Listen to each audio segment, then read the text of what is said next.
Hello guys, मैं विश्वास सिंह। मैं मोहम्मद असलम। आप देख रहे हैं यहाँ पर हमारा अपना reaction YouTube channel video channel like share करके जरूर जाए। तो चलते हैं जी आज की वीडियो का टाइटल है Indian navy is new net security provider. हाँ, क्योंकि 19 पाकिस्तानी जो है ना इंडियन नेवी ने बच्चा है। खैर देखते हैं बकायदा बाद पूरी डिटेल के साथ बात इसमें होगी, किस तरह कौन सा ऑपरेशन किए, किस तरह नेट सिक्योरिटी प्रोवाइडर है। देखते हैं वीडियो, फिर बात करते हैं इस पर।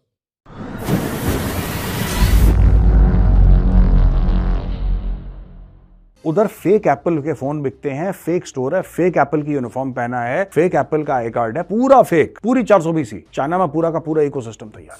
और मैंने सुनाया था सबको कि गाजा का बज गया बाजा और फिलिस्तीन का बज गया बीन। गाजा का बज गया बाजा, फिलिस्तीन का बज गया बीन, कहत कबीर सुनो भाई साधो, पीछे खड़ा है चीन। पाकिस्तान का हर समय एक ही आर्गुमेंट रहा है कि क्योंकि इंडिया को इंडिया चाहता है तो हमें भी मिलनी चाहिए, दैट इज ऑल। पाकिस्तानियों का इसके अलावा देखिए ज्यादा दिमाग है नहीं उस कौम में कि दिमाग लगाए एनालिसिस करे, ये सब तो है नहीं, मोटी मोटी बात करते हैं, इंडिया को मुझे भी चाहिए। जय हिंद दोस्तों, मैं हूं मेजर गौरव आर्य और आप देख रहे हैं द चाणक्य डायलॉग्स। इस वीडियो को लाइक करिए, हमारे चैनल को सब्सक्राइब करिए, बेल आइकन दबाना बिल्कुल भी मत भूलिएगा। दोस्तों, इंडियन नेवी ने इस पूरे एरिया में, आपके लाल सागर के एरिया में और पूरे इस गल्फ के एरिया में इंडियन नेवी ने अपनी धाक जमा दी है। इंडियन नेवी ने कुछ कुछ ऐसे ऑपरेशंस करे हैं पिछले 1 महीने में जिसको सुन के आपको बहुत गर्व महसूस होगा। और ये इंडियन नेवी ने क्यों करे, इसका कारण क्या है, पहले चलते हैं। जो रक्षा मंत्री जी ने कुछ समय पहले एक कमेंट दिया था कि भारत एक नेट सिक्योरिटी प्रोवाइडर है। ये दोस्तों, नेट सिक्योरिटी प्रोवाइडर ये क्या चीज है, ये क्या होता है नेट सिक्योरिटी प्रोवाइडर? और जब रक्षा मंत्री ये कहते हैं कि भारत एक नेट सिक्योरिटी प्रोवाइडर है, उसका मतलब क्या है? उसका मतलब ज्यादा नहीं, सिर्फ इतना है कि mutual security concerns of one और मोर कंट्रीज, यानी कि जो हमारे जैसे फॉर एग्जांपल अगर हम पूरे एरिया में कह रहे हैं कि हम नेट सिक्योरिटी प्रोवाइडर बनेंगे इस एरिया के, तो दूसरे देशों के जो सिक्योरिटी कंसर्न्स हैं उनको भी ध्यान में रखना, और जो हमारे म्यूचुअल सिक्योरिटी कंसर्न्स हैं, चाहे वो फिर सी पायरेसी हो, चाहे वो स्मगलिंग हो, चाहे वो ऐसा कुछ भी हो, हमला हो, अटैक्स हो, उन सब की देख रेख करना। तो भारत ने बोला कि साहब हम नेट सिक्योरिटी प्रोवाइडर बनेंगे। अच्छा, इससे 2-3 चीजें सामने आती हैं। पहली चीज जो सामने आती है वो है कि आउटसाइड ऑफ वॉर, जो लड़ाई में 1971, 1965 और किसी लड़ाई में इंडियन नेवी ने जो काम करा है, और भी इंडियन नेवी ने लड़ाइयों के अलावा भी काम करा है, इन सब चीजों को अगर हमें कोने में रखें, मुझे ऐसा लगता है कि जो पिछले 1 महीने में जो इंडियन नेवी एक्चुअली सामने आई है और जो उन्होंने ऑपरेशंस करे हैं, वो एक सैल्यूट डिजर्व करती है हर एक भारतवासी से। और मुझे तो ऐसा लगता है कि पूरी दुनिया को सैल्यूट करना चाहिए इंडियन नेवी को, नॉट ओनली इंडियंस, एवरीबॉडी, क्योंकि वो सिर्फ भारत के लिए नहीं, वो दुनिया भर के लिए काम कर रहे हैं। अच्छा, नेट सिक्योरिटी प्रोवाइडर का यह भी मतलब है कि भाई आपको थोड़ी ज्यादा जिम्मेदारी लेनी पड़ेगी, राइट? ऐसा चीन ने क्यों नहीं बोला कि we'll become net security providers? वो तो अपने आप को सुपर पावर कहता है। चीन ने करा क्या? चीन ज्यादा कुछ नहीं कर रहा दोस्तों। ऐसा है कि ये जो पूरा मामला है ना, जब से ईरान बीच में पड़ा है, अब आपको पता है कि हमास और इजराइल की जंग चल रही है और ईरान बीच में पड़ा है जब से, तो ईरान किस किस के साथ बीच में पड़ा हुआ है? आपको पता है कि हिजबुल्ला के साथ बीच में पड़ा हुआ है, आपको पता है हमास बीच में है, आपको पता है हुथी बीच में है। एक और एलिमेंट आ गया है बीच में जो पहले का था, अभी कुछ दिनों से वो चुप था एलिमेंट, लेकिन अब वो दोबारा जिंदा हो गया और काटना शुरू कर दिया है। वो है सोमाली पायरेट्स। सोमालिया जो है, अफ्रीका का एक देश है सोमालिया, वहां के पायरेट्स जो हैं, वहां के समुद्री लुटेरे बड़े खौफनाक हैं, और दुनिया मानती है कि सबसे खतरनाक समुद्री लुटेरे अगर कहीं के होते हैं तो वो दोस्तों सोमालिया के होते हैं। वो भी इसमें कूद गए। जो भी जहाज आता है उस पर अटैक होता है, जो भी जहाज आ रहा है उसके ऊपर अटैक करने की कोशिश कर रहे हैं, उसको हाईजैक करने की कोशिश कर रहे हैं। एक माहौल बना रखा है, एक खौफ का माहौल बना रखा है। और एम क्या है? एम ये नहीं है कि इजराइल को चोट पहुंचाएं, वो एक सब्सिडरी एम, या फिर एक जिसको कहते हैं कि एम प्लस, वो हो सकती है। मुझे ऐसा लगता है कि जो एम है, असली जो इनका निशाना है, चाहे वो हूथियों का हो, चाहे वे सोमाली पायरेट्स का हो, इनका जो असली एम है वो है ग्लोबल ट्रेड को डिसरप्ट करना और दुनिया भर पे इतना प्रेशर डालना कि वो फिर ईरान की बात मान ले। समझ में आ गई आपको बात दोस्तों? दुनिया भर का सामान इधर से आता है। और दुनिया कैसे चलती है, देश कैसे चलते हैं, इकोनॉमी से चलते हैं, जाहिर सी बात है। अगर इकोनॉमी नहीं तो देश अपने आप बैठ जाएगा जमीन पे, जैसे पाकिस्तान बैठा हुआ है। पाकिस्तान की इकोनॉमी है ही नहीं, पाकिस्तान जमीन पे बैठा हुआ है। अब कोई भी देश पाकिस्तान तो नहीं बनना चाह रहा, जाहिर सी बात है। तो आपको ट्रेड करनी है, आपको इंपोर्ट एक्सपोर्ट करना है। भारत बनाएगा, लाखों करोड़ों चीज भारत बनाता है, बाहर भेजता है, बाहर से पैसा आता है, भारत इंपोर्ट करता है, बाहर से तेल आ रहा है। अगर आप ये पूरी सप्लाई चेन अगर आप इसको डिसरप्ट करते हैं, अगर आप इसमें विघ्न डलवा दें, इसमें रोक डलवा दें, इसमें परेशानी डलवा दें, तो दुनिया के सारे बड़े से बड़े देश हैं वो कांप जाएंगे। दोस्तों, मैं पहले कह रहा था ना आपको कि चीन इसके बीच में नहीं पड़ा, भारत को बीच में पड़ना पड़ा। चीन क्यों नहीं कर रहा, अब मैं आपको बताता हूं चीन क्यों नहीं कर रहा। चीन इसलिए नहीं कर रहा क्योंकि ये सब चीन के आशीर्वाद से हो रहा है। और चीन के आशीर्वाद से क्यों हो रहा है, कैसे हो रहा है, देखिए साहब, आपको इसके लिए थोड़ा सा जियोपॉलिटिकल सिनेरियो समझना पड़ेगा। और जियोपॉलिटिकल सिनेरियो ये है कि चीन कभी भी रिसर्च, इन्वेंशन, इन सब में अमेरिका को हरा नहीं सकता। ये चीन जानता है।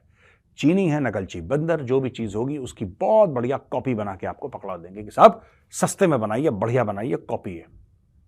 मैं आपको छोटा सा किस्सा सुनाता हूं, उसके बाद वापस मैं अपनी टॉक पे आ जाऊंगा। एक एप्पल वाला गया चाइना, अब कई साल पहले की बात है। एप्पल कंपनी है ना, फोन बनाती है, वो पहुंच गया चाइना। तो उसने देखा एप्पल के स्टोर हैं चाइना में, अंदर गया, सब कुछ एप्पल के फोन थे, एप्पल का स्टाफ था, एप्पल का सब कुछ था। बाद में पता लगा कि एप्पल के स्टोर तो चाइना में है नहीं उस जमाने में। अब हो गए हो तो अलग बात है, मुझे नहीं पता। एप्पल के स्टोर तो चाइना में है नहीं। चाइनीज ने पूरे फेक स्टोर बना रखे थे, चाइनीज ने फेक स्टोर्स बना रखे हैं। आपको पता है चाइना के अंदर उधर फेक एप्पल के फोन बिकते हैं, फेक स्टोर है, फेक एप्पल की यूनिफॉर्म पहना है, फेक एप्पल का आई कार्ड है, पूरा फेक, पूरी 420। चाइना में पूरा का पूरा इकोसिस्टम तैयार, राइट। तो ये मैं आपको बताना चाह रहा हूं, ये I just wanted to tell you कि किस तरीके से चाइना, अब चाइना कर क्या रहा है। चाइना के पास इतनी अकल तो नहीं है कि एप्पल फोन की इजाद कर ले, कि एक फोन ऐसा भी बनेगा। वो चाइना नहीं कर सकता। चाइना नकल मार सकता है, मैन्युफैक्चर कर सकता है। चाइना किस में तगड़ा है, नकल मारने में, मैन्युफैक्चर करने में, इसमें चाइना की महारत है।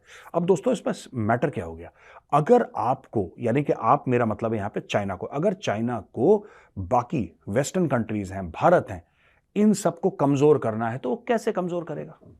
लड़के लड़ तो पाएगा नहीं इतने देशों से, एक दो से लड़ भी ले, इतने देशों से लड़ भी नहीं पाएगा, और ना उसकी फौज इतनी तगड़ी है। तो वो इकोनॉमिकली हिट कर रहा है। इकोनॉमिकली ऐसे हिट नहीं कर रहा कि जैसे भारत कोशिश कर रहा है कि फेयरली लड़ाई हो और चलो हम आपको अच्छा माल सस्ते में देंगे, कंपटीशन। नहीं नहीं नहीं, चाइना पूरी ग्लोबल ट्रेड डिसरप्ट करवा रहा है कि चाइना को बेनिफिट हो। पीछे खड़ा है चीन। मैंने बहुत पहले एक दोहा मैंने बनाया था और मैंने पढ़ा भी था दोहा, और मैंने सुनाया था सबको कि गाजा का बज गया बाजा और फिलिस्तीन का बज गया बीन। गाजा का बज गया बाजा, फिलिस्तीन का बज गया बीन, कहत कबीर सुनो भाई साधो, पीछे खड़ा है चीन। ये बहुत पहले मैंने बोला था, 2-3-4 महीने हो गए मुझे बोले हुए। तो दोस्तों, बोलने का यही मकसद है कि पीछे खड़ा है चीन। ये सारी की सारी चीजें जो है वो चाइना करवा रहा है कि ग्लोबल ट्रेड डिसरप्ट हो जाए। तो दोस्तों, अब मैं आपको बताता हूं कि इंडियन नेवी ने कौन कौन से ऑपरेशंस करे इस एरिया में, और किन किन देशों के जहाजों को और किन किन बंदों को, जो इंसान थे वहां पे काम कर रहे थे, सेलर्स होंगे, टेक्नीशियंस होंगे, कोई भी होंगे यार, उनको इंडियन नेवी ने बचाया। वो कौन कौन थे ये सुनिए। दोस्तों, हाल ही में इंडियन नेवी ने 19 पाकिस्तानियों को बचाया। ये ईरानियन वेसल थी, ईरान की वेसल थी, जिसका नाम था FV अल नईमी। इसको हमारे जहाज, भारतीय नेवी के जहाज INS सुमित्रा ने बचाया है, और यह ऑपरेशन है 29 जनवरी 2024 का। इसके अलावा FV ईमान, जिसमें 17 क्रू थे, उनको भी बचाया। इन दोनों को सोमाली के समुद्री लुटेरे ने, जो सोमालिया के जो समुद्री लुटेरे हैं, उन लोगों ने अटैक करा था, उनसे बचाया। तो 2 ऑपरेशन तो इन्होंने कर दिए INS सुमित्रा ने, ठीक है। उसके अलावा 22 हिंदुस्तानी थे जो कि एक ब्रिटिश ऑयल टैंकर के ऊपर थे। यूके का एक ऑयल टैंकर था, उसको बचाया है। उसका नाम था मार्लिन लुआंडा। मार्लिन लुआंडा को बचाया, 22 भारतीय उसके ऊपर थे। ये 27 जनवरी 2024 को ये ऑयल टैंकर जा रहा था तेल लेके, इस पे अटैक करा था हुतीज ने।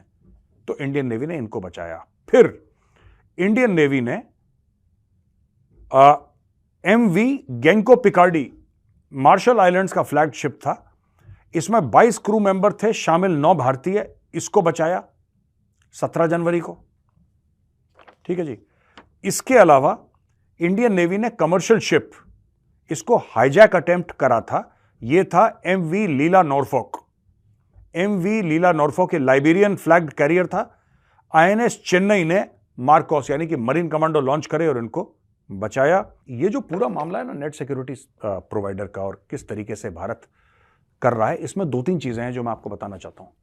इसमें सिर्फ ये बात नहीं है कि भारत जो है, भारत की नेवी, इसमें आर्मी कैसे एक्टिव है, इसमें एयरफोर्स कैसे एक्टिव है, ये भी मैं समझता हूं कि मेरी ड्यूटी है, मेरा फर्ज है कि मैं आपको बताऊं। दोस्तों पहले समझिए एक बात, आसपास के जितने भी नेबर्स हैं, चाहे वो भूटान हो, चाहे वो म्यांमार हो, चाहे वो श्रीलंका हो, चाहे वो नेपाल हो, चाहे वो बांग्लादेश हो, सबकी फौज की ट्रेनिंग कौन करता है? सोचिए, आप अगर कभी IMA देहरादून पहुंच गए या OTA चेन्नई पहुंच गए, आपको फॉरेन कैडेट्स भरे पड़े मिलेंगे वहां पे। और यही नहीं, जो हमारे नियर नेबरहुड में है, नियर नेबरहुड में शामिल मालदीव्स की सिक्योरिटी फोर्सेस को कौन ट्रेन कर रहा है? अफगान नेशनल आर्मी को किसने ट्रेन करा? सोचिए जरा। तो ये जो दोस्तों बातें हैं ना, आपने ये कर दिया तो आपकी जो आर्मी है, यानी कि आपकी मेरी आर्मी, इंडियन आर्मी, वो ये काम भी करती है, उनको ट्रेन करना। उसके ऊपर से एयरफोर्स को लोग वैसे नहीं देखते, उनको दिखाई नहीं देता, हवा में उड़ते हैं एयरफोर्स वाले, कभी ये जेट ले गए, हेलीकॉप्टर ले गए, तो कम मिलना होता है एयरफोर्स से। लेकिन जब कोई प्रॉब्लम होती है, बालाकोट करना होता है, यानी कि पाकिस्तान को कड़वी घुट्टी पिलानी पड़ती है, तब एयरफोर्स काम आती है। अगर एग्रेसिव एयर पेट्रोलिंग करनी है चीन के दांत खट्टे करने के लिए, तो वो एयरफोर्स करती है। अगर कोई फंस गया कहीं पे, उसको उठा के वापस लाना, प्राकृतिक आपदा है, उसमें आपको एयरफोर्स दिखाई देती है। या फिर अफगानिस्तान में कोई प्रॉब्लम हो गई, कहीं पे कुछ प्रॉब्लम हो गई, बाढ़ आ गई, सूखा आ गया, भूकंप आ गया, सुनामी आ गई, अर्थक्वेक आ गया, भाई कौन बचाएगा? तब आप देखते हैं कि इंडियन एयरफोर्स के पायलट्स दुनिया भर में अपने जहाज उड़ाते हैं। जब वैक्सीन हमने दी थी, तब पूरी दुनिया में इंडियन एयरफोर्स के प्लेन गए। ये दोस्तों जो नेट सिक्योरिटी प्रोवाइडर है ना, नेट सिक्योरिटी प्रोवाइडर कौन है? नेट सिक्योरिटी प्रोवाइडर वो है जो कि एक बड़ी शक्ति है, जो कि जिम्मेदारी लेना जानती है और जिम्मेदारी ले रही है। एलॉन मस्क ने क्या बोला था अभी हाल में, पता है ना आपको? एलॉन मस्क ने यही बोला था कि भारत सिक्योरिटी काउंसिल का परमानेंट मेंबर क्यों नहीं है, जबकि यूनाइटेड नेशंस वाले क्या बोल रहे थे कि अफ्रीका को होना चाहिए। बिल्कुल होना चाहिए, मैं तो खुद कहता हूं अफ्रीका को होना चाहिए, इतना बड़ा कॉन्टिनेंट है, इतना विशाल कॉन्टिनेंट है। आपने उसका वहां पे मेंबरशिप नहीं दी, तो अफ्रीकन यूनियन की एक सीट होनी चाहिए in the United nation security council. लेकिन भारत की भी एलॉन मस्क ने यही बात बोली कि how can you ignore India? यार आप इंडिया को कैसे इग्नोर कर सकते हैं? The most populous nation on अर्थ। और यहां पे जहां पे इंडिया की नेवी सर्विसेज प्रोवाइड कर रही है, कौन सा एरिया है दोस्तों? आई could be wrong, I think, but मुझे ऐसा लगता है यूएस के सेंट्रल कमांड का एरिया है। वहां पे अमेरिकन आपको नहीं दिखेंगे इतने एक्टिव, आपको ब्रिटिश इतने एक्टिव नहीं दिखेंगे, आपको और कोई नेवी वहां पे इतनी एक्टिव नहीं दिखेगी। सबको बचाने का काम इंडियन नेवी ने कर रखा है, सबको। इंडियन नेवी ये नहीं पूछते अच्छा तुम पाकिस्तानी हो भागो यहां से, नहीं, सबको बचाया है। इंसानियत की बात कर रही है इंडियन नेवी, वहां पे इंडियन नेवी खड़ी है और पूरी दुनिया को। अच्छा, ऐसे देश को आप कहते हैं कि नहीं नहीं यार, जो 1945 में हमने यूनाइटेड नेशन सिक्योरिटी काउंसिल बनाया था ना, तो 1945 के हिसाब से चलेंगे। अरे भाई दुनिया बदल गई है, अंग्रेजों ने यहां पे सब लूट के, सोने की चिड़िया थी, सब लूट के ले गए अंग्रेज।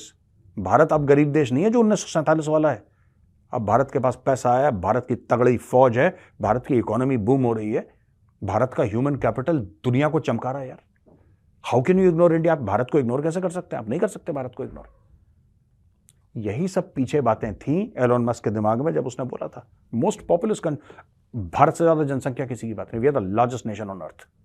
इस पूरी दुनिया में सबसे बड़ा कौन सा देश है? भारत है in terms of population, 5th largest in terms of economy, the largest voluntary standing army in the world, largest voluntary standing army in the world, right?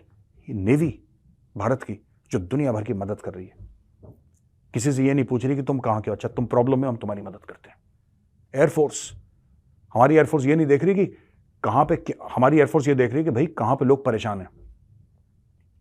They are not looking at the dangers, because when you take a plane, you have to be very sure they have landed on crazy areas. दोस्तों मुझे याद नहीं है कौन सी जगह Indian air force ने pitch dark में, in the dead of the night, उन्होंने अपना प्लेन लैंड करवाया था लोगों को बचाने के लिए। तो ये आर्मी, नेवी और एयरफोर्स का ये है, ये लोग कर रहे हैं। तो ये है, मैंने सोचा आज आपसे बात करूं ना नेट सिक्योरिटी प्रोवाइडर की। भारत अब एक महाशक्ति के तौर पे उभर रहा है, और कहते हैं ना कि मारने वाले से बचाने वाला बड़ा होता है। आपने सुना होगा बचपन में कहावत। तो भारत की जो आर्म्ड फोर्सेस है ना, वो बचाने वाला काम कर रही हैं, क्योंकि मारने वाला जिसके पास हथियार है वो तो मार ही देगा यार। हमारे बंदे ऐसे हैं जिनके पास हथियार है लेकिन बचाने वाला काम कर रहे हैं। That is why India is the net security provider, and that is why India deserves a place on the United Nations security council. दोस्तों वीडियो होता है यहां पे खत्म। अब मैं आता हूं क्वेश्चन एंड आंसर्स पर। पूजा संखारी, जय हिंद सर। जय हिंद पूजा जी। ये पहला सवाल है कि क्या भारत रशिया जैसे हथियार, बड़े पावरफुल हथियार, शक्तिशाली हथियार बना सकता है फ्रांस की टेक्नोलॉजी के साथ? क्यों नहीं, भारत वैसे ही बना रहा है। भारत वैसे भी बना रहा है। एक जमाने में हम लोग ने एयरक्राफ्ट कैरियर लिया था लीज पे रूस से, खरीदा भी था हमने। एडमिरल ग्रशकोव था उसका नाम। फिर आई थिंक INS विक्रमादित्य बन गया था वो, क्या मैं, I could be wrong, my memory is failing me now, but India is making its own aircraft carrier. तो ऐसी बात नहीं है।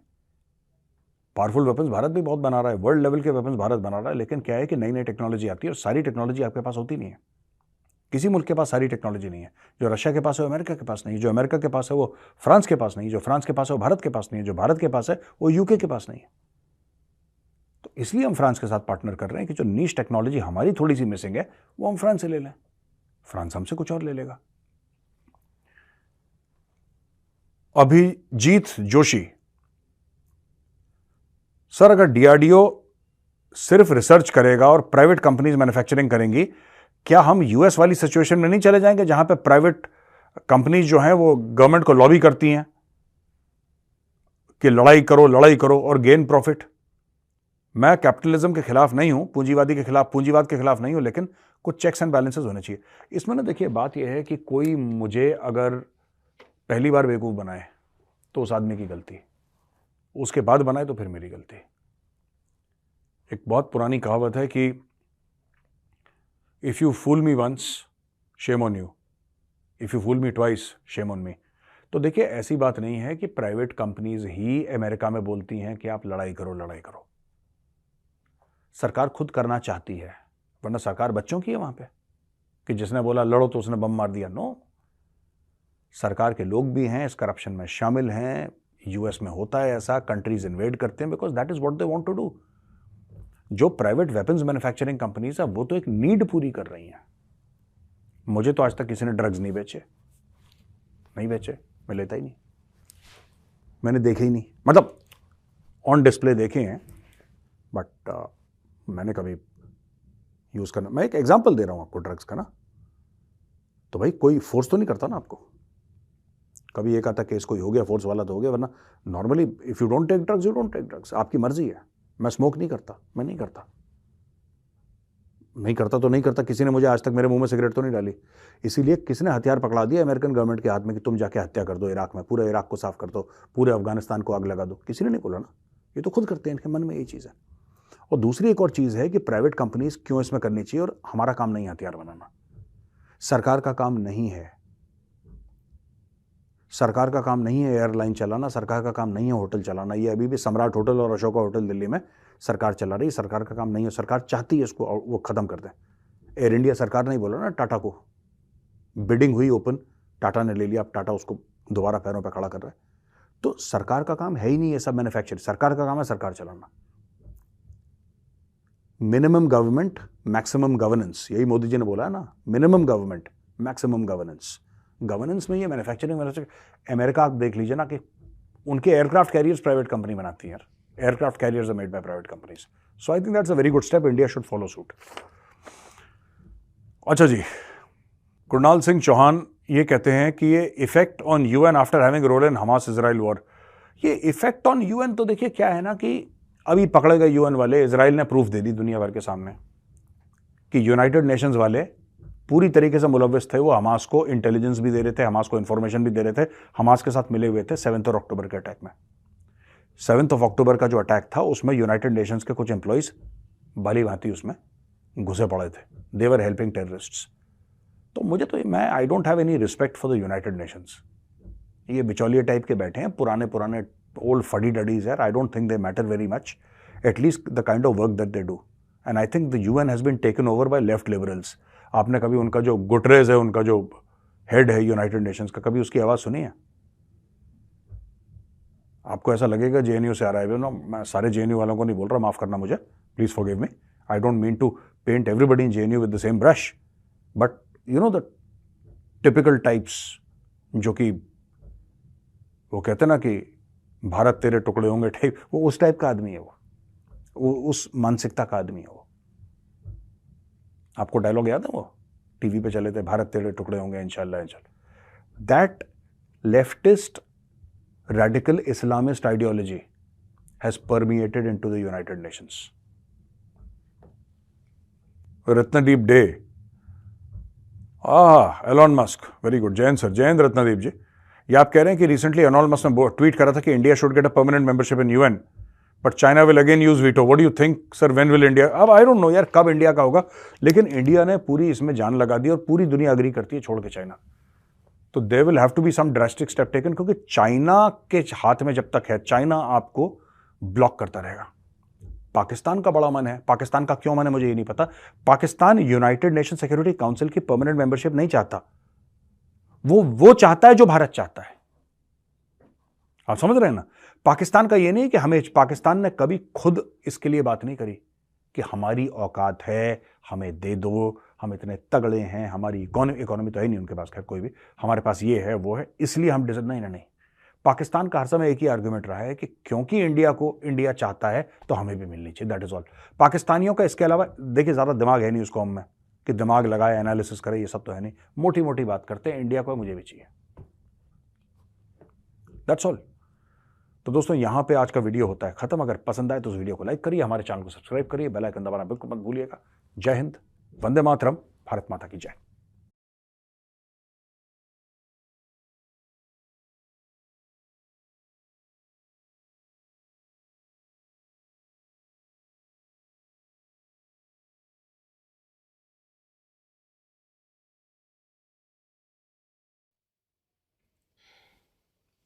तो ये दोस्तों वीडियो भी खत्म।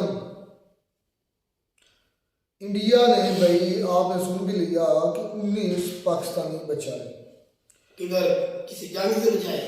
यार वही ना, एक पहाड़ से गिर सोमालिया के जो थे लुटेरे, उनसे बचाए। आप जो ना ऐसा, पाकिस्तानी क्या करने गए थे वो तो बताओ, मैंने बताया नहीं यार। जहाज के अंदर गए थे, ईरानियन वेसल थी, वहां से इंडिया के पाकिस्तानी अपने रूट छोड़ के ईरान के रूट में चले गए, ये कहने का मतलब है यार। आप समझिए, ईरानी वैसे थी, लेकिन कहीं सफर कर रहे होंगे ना पाकिस्तानी, तो उसको सोमालिया पायलट से तो वो मजदूर होंगे, जिस मेरे साहब भी कह रहे हैं, उधर के मछेरे होंगे कुछ, उसमें तो उन पर हमला कर दिया अपना सोमालिया के। यार वो होते हैं समंदर में, यहाँ लुटेरे तो बैठे हैं, वो भी होते हैं समुद्री लुटेरे का।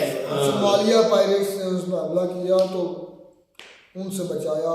तो भैया हमारी तरफ से थैंक्स है, शुक्रिया, बिल्कुल बड़ी बात है, बड़ी बात है, अच्छी बात है भाई। लेकिन हमारे न्यूज में अभी तक नहीं चला। हाँ बस देखिए, अभी भी मैं मोबाइल पे न्यूज देख रहा था, नहीं चला कहीं। आपको लगता है कि आपका जो मीडिया है वो इंडिया की तारीफ करेगा? यार ये तो पता मैं चाहता हूँ अगर इस तरह का कोई भी काम होता है, कुत्ता भी मार गया होता है, हमारी मीडिया तो वो भी दिखा देती है, लेकिन जो इंडिया सही करता है ना काम, वो नहीं दिखाती।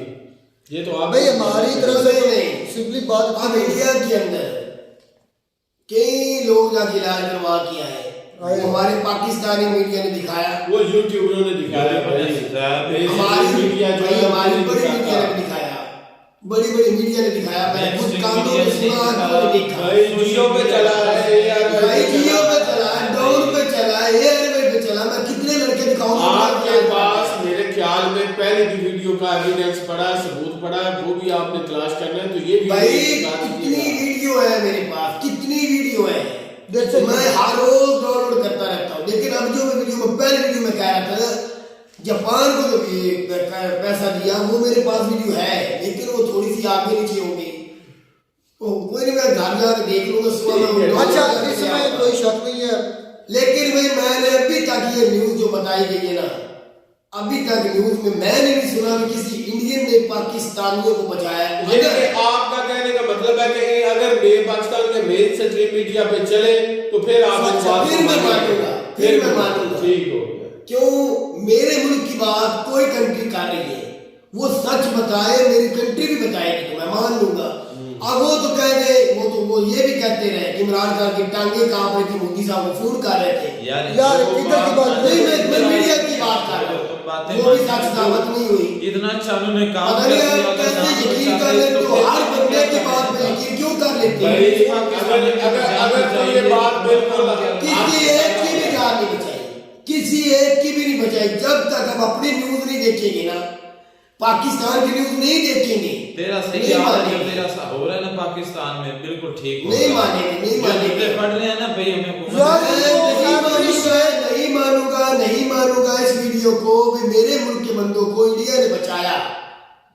भाई तुम ना मानो फिर ये तो क्या हो जाएगा, ना मानोगे तो क्या हो जाएगा? कुछ भी नहीं, उन्होंने बोल दिया तो क्या हो गया, उन्होंने बोल दिया तो क्या हो गया। सच बदल। लेकिन भाई जो बंदे जानते हैं, अगर उन्होंने भाई सही काम किया है ना, उन्होंने वाकई अगर साबित हो जाए, अगर साबित हो जाए, करते हैं कि यार एक अच्छा नेता, अगर साबित हो जाए, लेबर के लोगों की जान बचाई, अगर साबित हो जाए इंडिया के किसी भी इदारे ने पाकिस्तान के 19 छोड़ के एक बंदे की भी जान बचाई है तो बहुत अच्छी बात है, हम खुश आमदीद कहते हैं।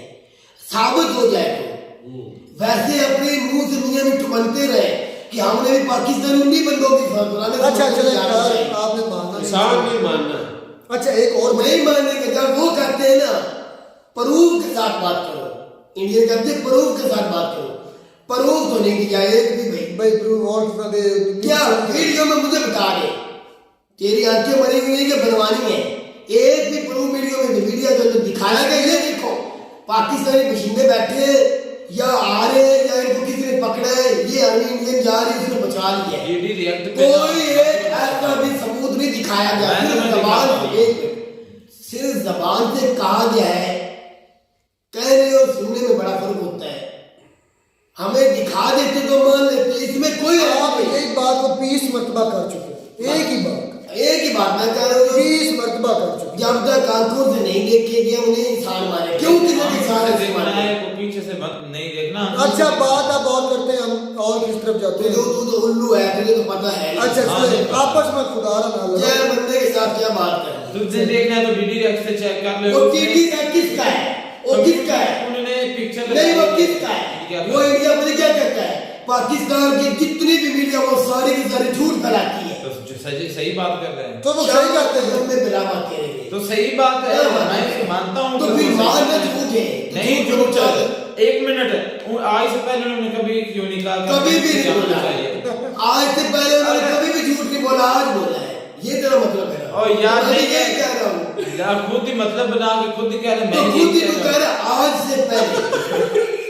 तू कह रहा आज से पहले, मतलब आज न्यूज जो अभी सुनी है हमने, और चिल करो यार, क्या होगा क्या? छोटी सी बात है, इतना का सवाल मैंने किया है कि जब तक आंखों से हम नहीं देखेंगे, आलोक गणपति क्या कहते हैं, एक मिनट ये मैं समझाता हूँ, आलोक तेरी बात कोई भी नहीं सुनेगा। अच्छा आलोक कोई भी नहीं सुनेगा हमारी बात, तब तू बोलते हो मैं भी नहीं बोल सकता, चुप कर, फिर बोल के दिखा, मैं तुम्हें बताता हूँ, ये बताओ कि कैसे बोलेगा, क्यों बोलेगा, क्या लग रहा है, क्या बात कर रहा है, क्या तेरी बात में पता नहीं है, तू तो बकवास कर रहा है, तुझे पता नहीं किसी बात का, ना तुझे इल्म है किसी बात का, ना तो बात करने देता है, ना तुझे इल्म है किसी बात का, हम नहीं करने देते, इतनी सी बात है, इतनी सी बात है, बार करते रहते हो एक बात, इतनी सी बात है। आलोक सर हर वक्त मीडिया पे कहते हैं मैं जो भी वीडियो लेके आता हूँ मैं सबूत देता हूँ, देते भी है, इस वीडियो में सबूत नहीं दिया गया, और यार मैं देखिए वीडियो लोग की मैं मिसाल लोग के दे रहा हूँ, वीडियो में बेहतर की है, यार उसने सबूत लेकिन दिया। सबूत है ऐसे वीडियो में नहीं दिया गया। सबूत था और वो क्या था? एक भी सबूत वो नहीं। लेला था। एक भी सबूत मुझे दिखा दो, वीडियो दिखाई दे, ये देखो सब कहीं पकड़े गए, हम बचा रहे हैं। अच्छा सबूत चले, लेकर इसकी आंखों में घुसेड़ दो जैसे छाता बात घुसेड़ करके भाई, अच्छा चले, ठीक है। इतनी बात नहीं थी जितनी लंबी खींची गई, ठीक है, लेकिन आप बात सबूत उतनी है। पकड़ लेंगे तो आप- आंखों में जो आंखों से देखा है मंदिर, आंखों में देख ले ये वाकई हो रहा है। अच्छा पाकिस्तान के बंदों को इंडिया ने बचाया है, तो हम मान लेकिन मानने में कौन कह रहे थे? अच्छा, फिर बात हुई, सवाल जवाब सेशन होता है। इतनी ऐसी बात लंबी खींच दी। मेजर साहब से किसी ने पूछा कि जो इंडिया है वो यूएनएससी का कब बनेगा परमानेंट मेंबर, ये कि जो सिक्योरिटी काउंसिल है उनकी, और जो चाइना है उसको अपोज करता है, वीटो कर देगा, तो इस पर फिर क्या करेगा इंडिया? तो पहली बात यह है कि इंडिया जो है यूएनएससी की जो परमानेंट सिक्योरिटी मेंबरशिप है ना, उसका वो हकदार है। किसी भी एंगल से देखो, किसी भी एंगल से देखो, इंडिया उस चीज़ का हकदार है, उसको मिलनी चाहिए। दुनिया की 5वीं इकॉनमी, 4थी बड़ी मिलिट्री, दुनिया के तेज दिमाग, सबसे जहील बंदे, दुनिया की सबसे बड़ी जो चला रहे हैं अपना कंपनी चला रहे हैं, जिसमें गूगल भी है, माइक्रोसॉफ्ट भी है, यूट्यूब भी है, वर्ल्ड बैंक भी है, अडोब भी है, ट्विटर भी है, मैं पता है अब तो नाम नहीं गिनवा सकता। तो उनके अंदर हर एबिलिटी है यूएनएससी की परमानेंट मेंबरशिप लेने की। मेरे मुताबिक उनको मेंबरशिप मिलनी चाहिए, बिल्कुल उनका हक वो है। हक रखते हैं। एक और बड़ी चौंका देने वाली बात मेरे साहब ने की कि यूएनओ के कुछ मुलाजम हमास के साथ मिले हुए थे जब 7 अक्टूबर को उन्होंने रॉकेट 5000 फैल गए। भाई ये हैरान ही हुए हम क्यों यूएनओ के जो कुछ मुलाजम, यूएनओ जो सबसे बड़ा हम कहते हैं कि बड़ा सो कॉल्ड उधर, उनके मुलाजम कितनी बार कह चुके हैं, जब करवाया ही उन्होंने, यूएनओ ने करवाया, स्टार्ट ही उन्होंने करवाया है। हमास को प्यार किसने किया हुआ है? तू बैकग्राउंड देख, हिस्ट्री देख, हमास को प्यार किसने किया? ईरान जरा सपोर्ट उसको करता है। ओ भाई ईरान, इजराइल, भाई इसको सपोर्ट करने वाली जो कंट्री वो इसराइल है। हमास को हाँ जी, वो तैयार करने वाले वो बस ये काम करवाया गया है, ये जंग स्टार्ट करवाई गई है। हालांकि हो सकता है इसमें तुझे पता चलेगा जब ये जंग कब भी खत्म हो जाएगी, आज हो, कल हो, साल को हो, या जब भी हो। हम तो कहते हैं अल्लाह करे आज दिन को उठे ये खत्म हो जाए, लेकिन तुझे बाद में पता चलेगा किसने स्टार्ट यूएनओ कराया। के मुलाजम मिले हुए ये हैं। फलस्तीन की सारी जगह को कब्जाने के लिए कहते हैं ना, चाइना कब्जा ग्रुप, चाइना कब्जा ग्रुप नहीं, अमेरिका और इजराइल का कब्जा ग्रुप है। मैं तो हैरान हो गया, यूएनओ के मुलाजम मिले होते हैं हमास के साथ, उनको इंटेलिजेंस इंफॉर्मेशन। तो फिर इसका तुम सोच के देख वो कौन है जो मिले हुए हैं? यूएनए के मुलाजम। यूएनओ वो कौन है?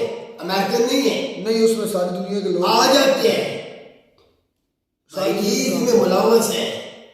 ये वाकई शौकिंग तो ये है। इससे पहले पाकिस्तान के कई जगह पे बोला गया है, खैर लेकिन इनकी बातों में कोई काम नहीं धरता। इसलिए भाई इंडियन जो हमारे लोग बचाए हैं Thanks भाई, बोलते शुक्रिया हैं। अदा तो करते हैं। मिलते हैं वीडियो में, तब तक दीजिए इजाजत, अल्लाह हाफिज।